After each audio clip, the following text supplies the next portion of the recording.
specifically initiate different biochemical reactions in the body.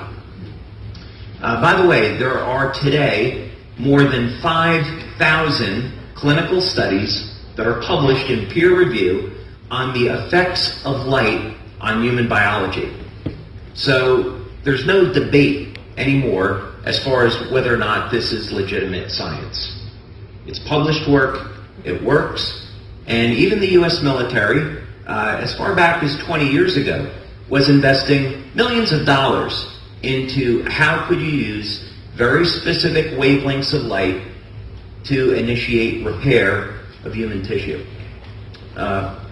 One of the first researchers in this in the Department of the Navy was Captain Harry Whelan, who did some pioneering work on what was called back then photo repair, or how to initiate repair of human cells with light.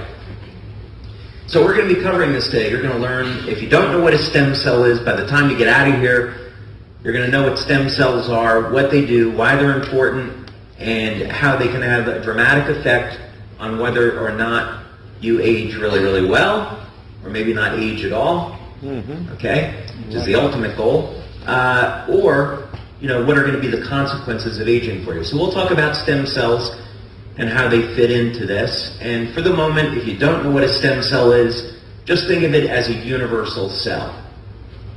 So a stem cell, a universal stem cell, will become eventually every other cell in your body.